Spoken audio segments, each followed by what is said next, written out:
Hello, and welcome to Prairie Pulse. Coming up a little bit later in the show, we'll learn about the struggles and successes of women in the military.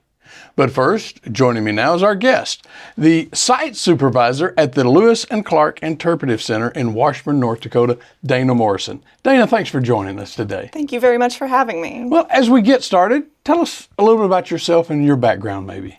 Oh, I grew up in northeastern North Dakota, just outside of Cavalier. It's where I went to high school.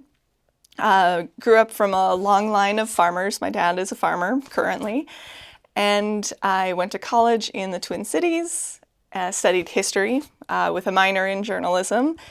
And then I moved out here to Bismarck in August of 2015 to begin working as a year-round temporary employee at the Lewis and Clark Interpretive Center, and have spent the last 10 years living in this community, working at the Interpretive Center. I live in Bismarck, so I commute and listen to podcasts throughout the day, and I'm involved in the local theater community as well. So on my off time, I still present to people like I do up at the Interpretive Center, but as a different character, which has been really fun to connect with people in the community here. Well, good.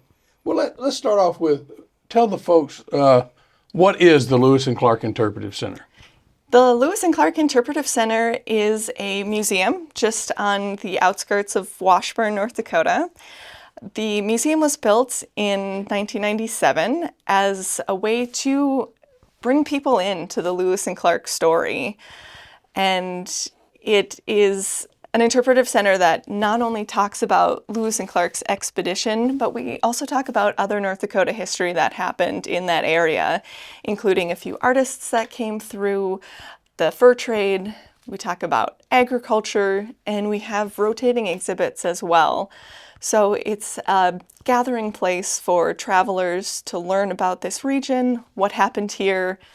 We draw people in with the Lewis and Clark story since it is a national story, and then we tell them more about what happened in this area over the course of really thousands of years when we bring in the indigenous people that were first here. Yeah.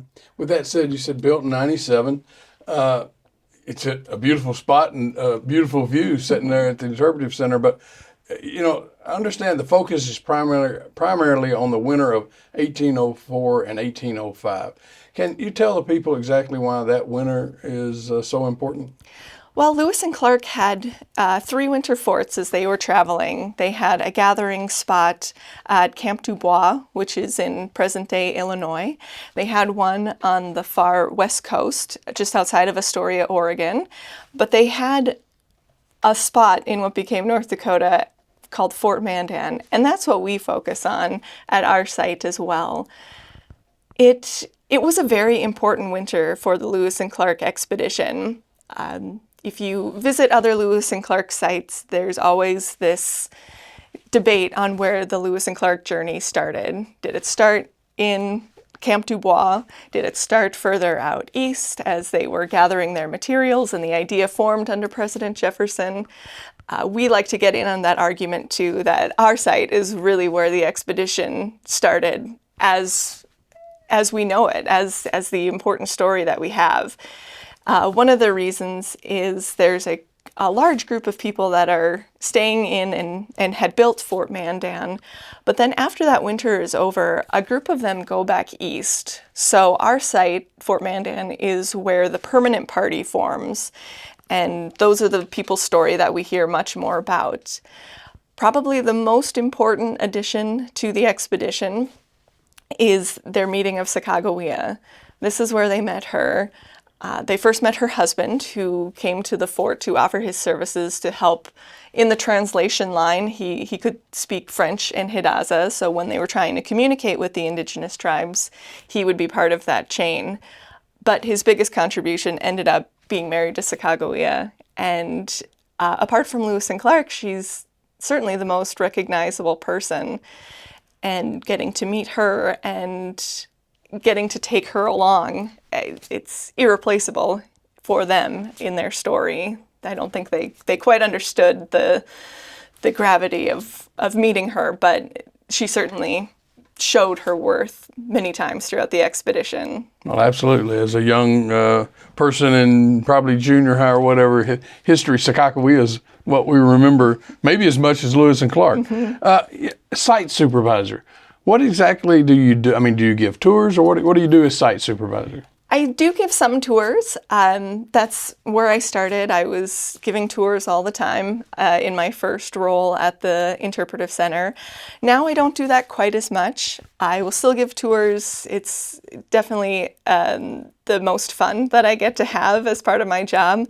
But as site supervisor, I'm coordinating, working with our maintenance supervisor, any repairs that are going on. We are part of the State Historical Society of North Dakota. Our site is currently under that. And so I work with employees from the Heritage Center to work on improving our site. It's all about making sure that our site is presentable to the public and for visitors that come. And so I try to look at those details to make sure that it's a very welcoming space for our visitors. Well, with that said, if someone comes out to the Interpretive Center, what will they actually see on a tour?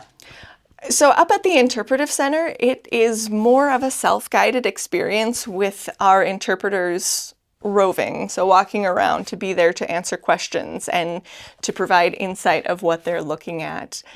So as I mentioned earlier, we do have a lot of different galleries. We talk about Lewis and Clark, fur trade, agriculture, and so there's a lot to experience. And as a means to enhance that for our visitors, we have a lot of interactive elements because that tangible is really going to sit deeper and make it a more memorable experience. So as people will walk through, they'll notice these wooden trunks that we have, and we invite people to open them up and explore them. You can dress up if you're into that. We've got toys and games for kids that are directly connected to our site themes. So we like to make it a very interactive experience for visitors. Okay. You've mentioned Fort Mandan a few times. Tell us more about that. Expand on what people can see or do there. Yeah, so we have a second location, which is 2 miles down a frontage road from our Interpretive Center, and that'll be the reconstruction of Fort Mandan.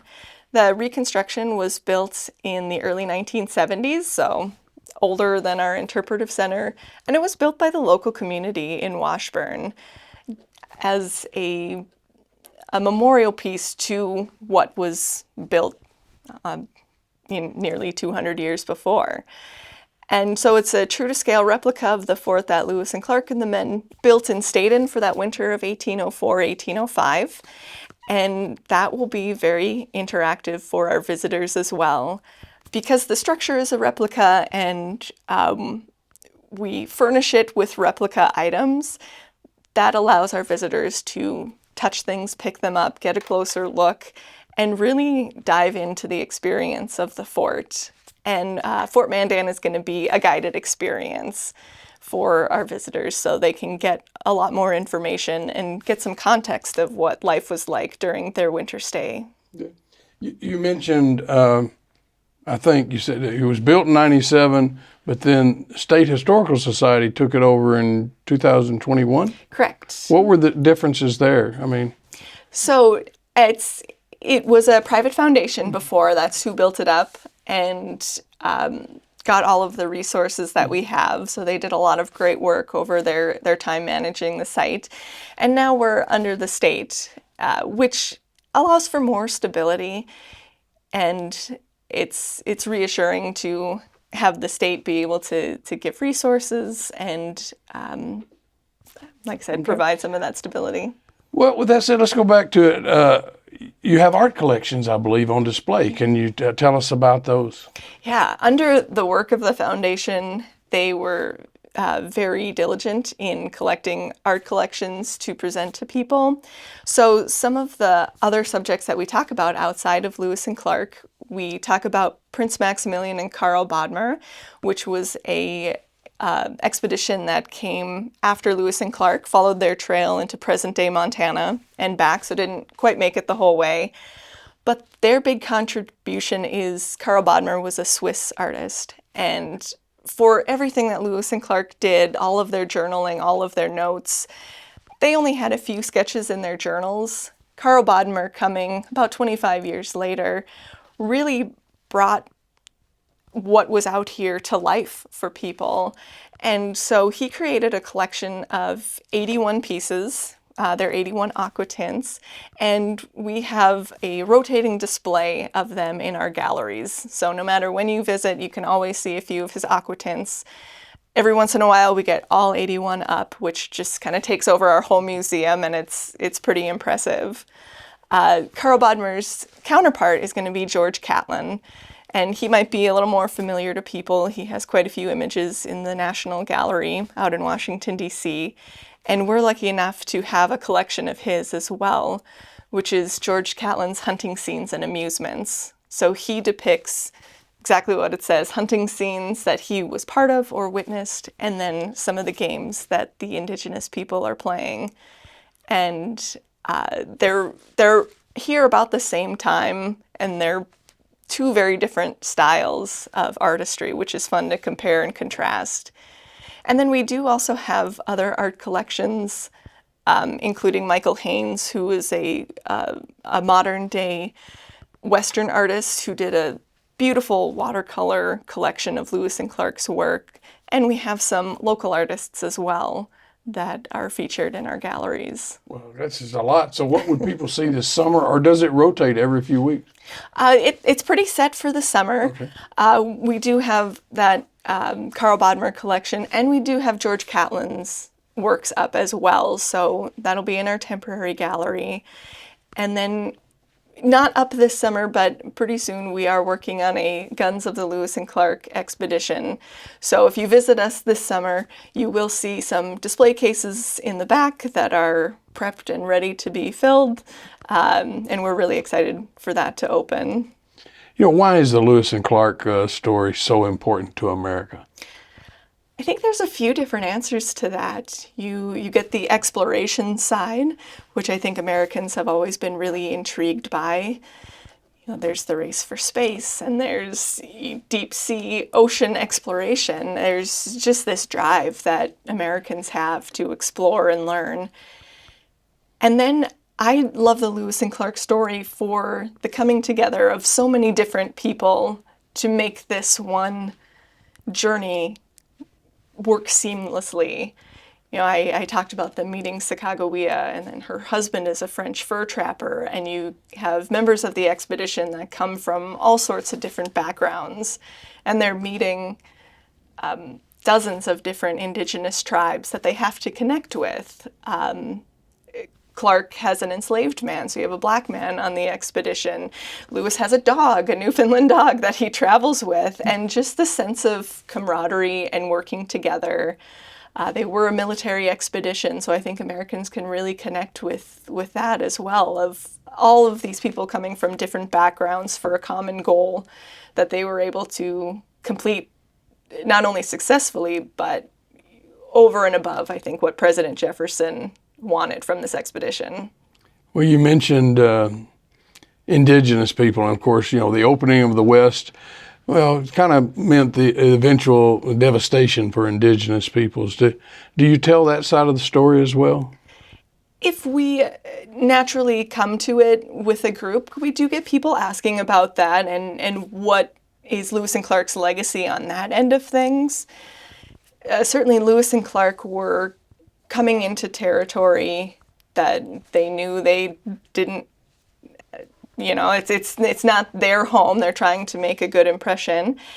But it's undeniable what came after, even if that wasn't Lewis and Clark's intention. During our fur trade exhibit that we have, our permanent exhibit, we do talk about the smallpox outbreak that happened in the 1820s, which happened as a direct result of contact with Euro-Americans coming to the area. So it's nothing we shy away from. We don't always present it on the forefront, but we're not shy about having those conversations either. Okay. How many employees and volunteers do you have at the Lewis and Clark Interpretive Center? So we have 6 year-round employees. And of course, just the nature of our job, we're much busier in the summer. So we have also 6 seasonal employees, both interpretive and maintenance. Okay. We do get volunteers every once in a while. We've had volunteers, especially through our school tour season, which is pretty much the month of May. And we've had volunteers for various events as well that have come and gone, and they've been a huge help as well. How many visitors do you get per year? What do you expect for this season, kind of thing? We're around 12 to 15,000 typically a year, which is always exciting to welcome people from all over. And we're on trend for that as well this year. Yeah. So where do most visitors come from? Are they just from North Dakota or from where? They're from all over. We have a couple of maps that we keep track of where visitors are from at our front desk. And I think this time, at this time of year, we're only missing 2 states.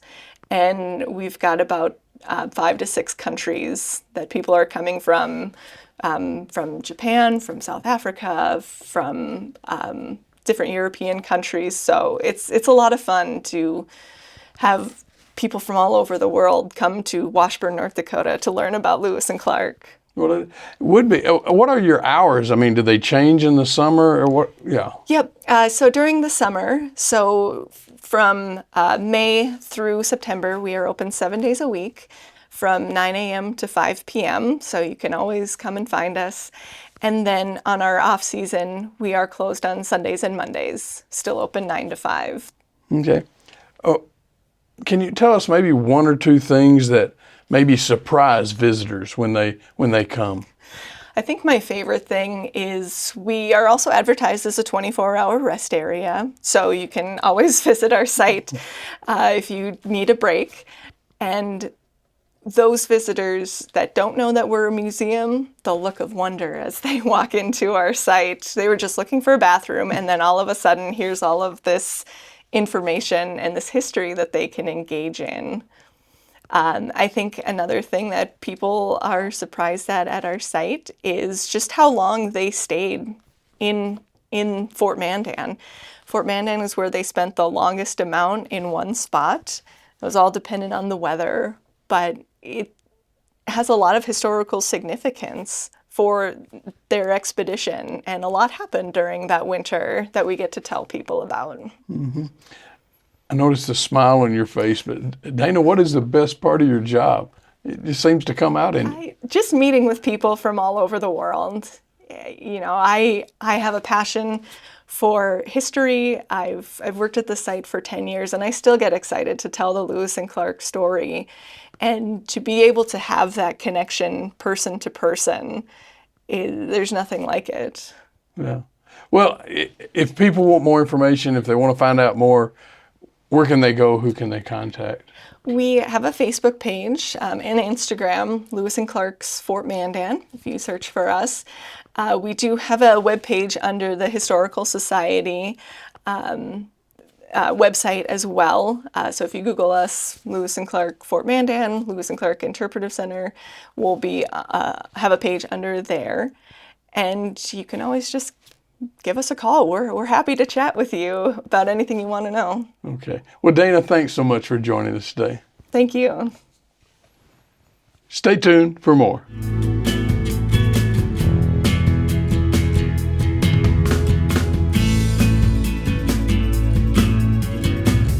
The roles of women in the U.S. Armed Forces have changed dramatically over the years. For a female in the military, choosing a career where one would be surrounded by men brings both challenges and rewards. Watch as 2 Minnesota veterans tell their stories of struggle and success. From this point moving forward, trainee, when we giving you instruction, your only response will be yes, drill sergeant, no, drill sergeant. Am I understood? Yes, drill sergeant. You know, when you're surrounded by a lot more men than women, men who can do a lot more push-ups than you, can do a lot more sit-ups, and can run faster. I feel like there was kind of a challenge, but at the same time, I've always felt that men and women are different. So I never felt pressure to be more than what I was or to match or compete. It definitely pushed me to go harder. I grew up a farm girl, The physical pieces of being in the military was not a big deal. I enjoyed it. Basic training was actually the funnest time of my time in the service, getting to do obstacles and different things like that. Physically, it wasn't challenging for me at all. It was more, I grew up in a small rural community where everybody knew me as Mindy, and all of a sudden I went to the military where I am one of the only women. And so it was a very unique experience with the different cultures, different backgrounds of people. I have never experienced that amount of male attention, I would say, before. Some of it largely inappropriate and not knowing how to handle it. I felt protection. You had a bunch of big brothers and big uncles kind of looking out for you. And wherever you go, I mean, there are people that don't do that. Doesn't matter what field you're in. So there were some that were more protective of you than others and looked out for you more than others. But I never really felt like I was discriminated against because of my gender. I feel like there has been a little bit more acceptance on women being able to fill some of those roles that maybe they didn't in the past. Women are doing truck driving and maintenance on vehicles, and it's probably come a long way as far as what women are capable and able to do. Our mission on a regular basis was to just load up these trucks and bring stuff from point A to B and survive.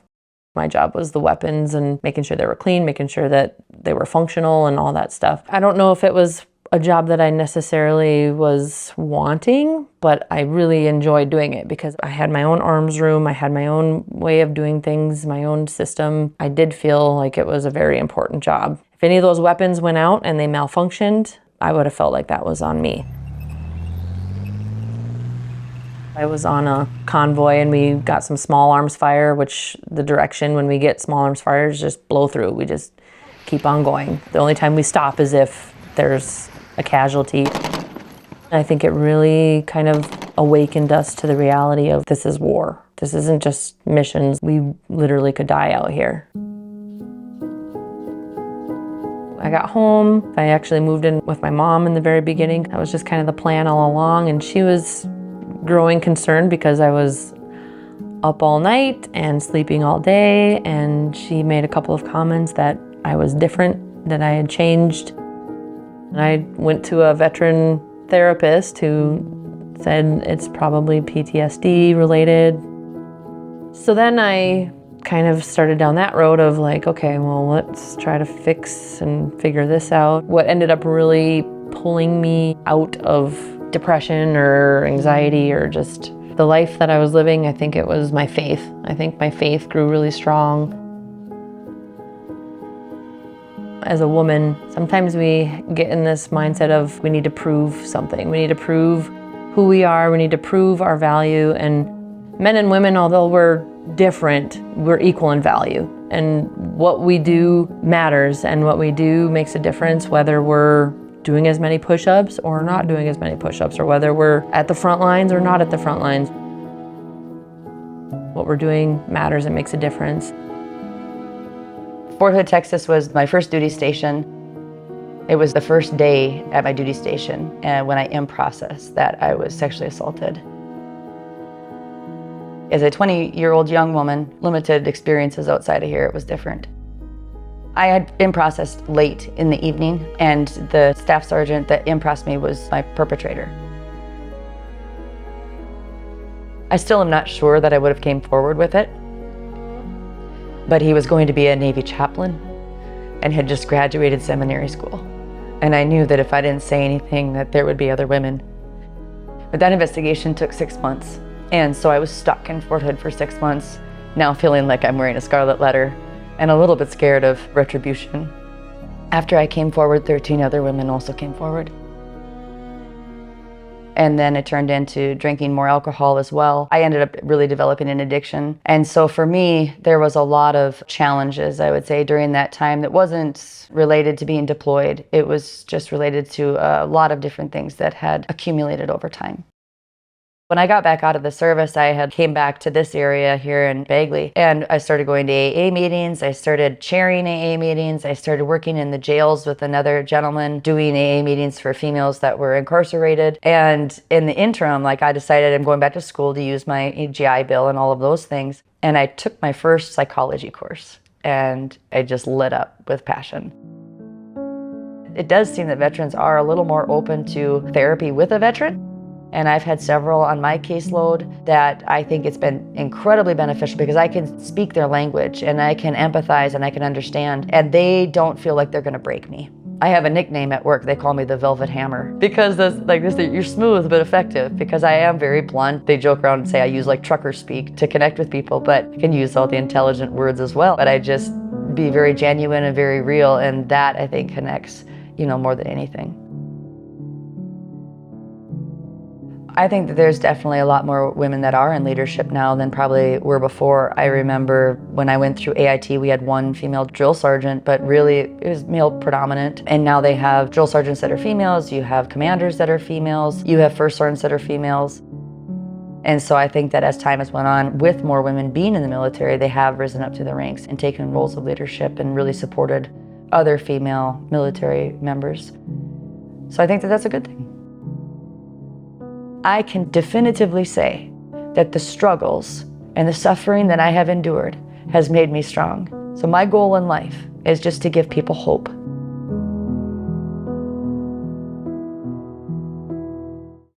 Well, that's all we have for Prairie Post this week. And as always, thanks for watching.